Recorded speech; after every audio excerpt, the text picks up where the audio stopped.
جی بس خیبر پختونخوا کے حوالے سے یہ حالات آپ کے سامنے ہیں کہ خیبر پختونخوا میں جو کچھ ہو گیا ہے، سیلاب نے تباہی مچا دی ہے۔ عدنان صاحب کائنڈلی اگر تھوڑا سا اونچا بولیں تاکہ آواز کلیئر آئے، آپ کی آواز بہت کم آ رہی ہے۔ جی میری آواز صحیح آ رہی ہے؟ جی اب بہتر ہوئی ہے۔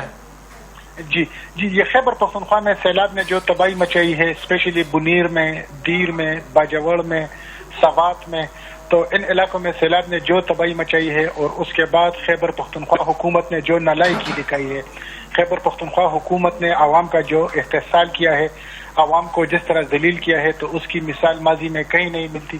خیبر پختونخوا حکومت اس سیلاب کے معاملے میں بالکل کھل کر عوام دشمن سامنے آ گئی ہے، اور سب سے بڑھ کر یہ خیبر پختونخوا حکومت نے اب تک کتنی اموات ہو چکی ہیں وہاں پہ؟ گراؤنڈ ریئلٹی کیا ہے عدنان صاحب؟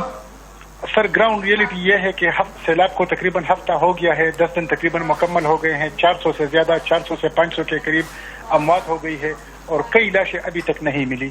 لوگ اسی طرح بیٹھے ہوئے ہیں اپنے پیاروں کی تلاش۔ جو لاشیں نہیں ملی ان کے لیے کیا امدادی کارروائیاں کی جا رہی ہیں وہاں پہ؟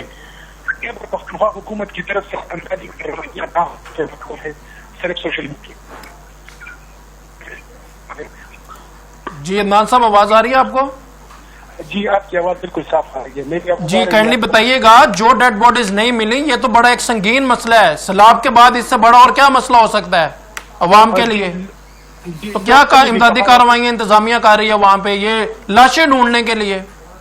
لوگ ابھی بھی پہاڑوں کے درمیان بیٹھے ہوئے ہیں، بڑے پتھروں کے کناروں بیٹھے ہوئے ہیں، وہ چیخ رہے ہیں کہ ہماری لاشیں یہاں پر ان پتھروں کے نیچے پڑی ہوئی ہیں، ماں سوائے پاک فوج کے، کہ پاک فوج امدادی کا رویہ بھی کر رہی ہے، پاک فوج ہیوی مشین بھی لے کے آ رہی ہے، افسی کی جو انجینئرنگ کور ہے وہ بھی میدان میں موجود ہے۔ چیف صاحب نے جس طرح احکامات جاری کیے تھے عوام کی مدد کے لیے، تو الحمدللہ ہم جہاں بھی ہم دیکھ رہے ہیں تو صرف پاک فوج امدادی کا رویہ۔ مگر پاک فوج تو اپنا رول ادا کر رہی ہے، میکسیمم رول پلے کیا جا رہا ہے، بریجز بنائے جا رہے ہیں، وہ ساری ویڈیوز آ رہی ہیں، بڑا پوزیٹیو رول ہے پاک فوج کا، مگر ضلعی انتظامیہ کی بھی تو کچھ ذمہ داری ہے۔ ضلعی انتظامیہ کی ذمہ داری سر اس وقت موجود میدان میں یہ ہے کہ اگر کوئی باہر سے بندہ، کوئی لاہور سے یا کراچی سے کوئی بندہ امداد لے کے آتا ہے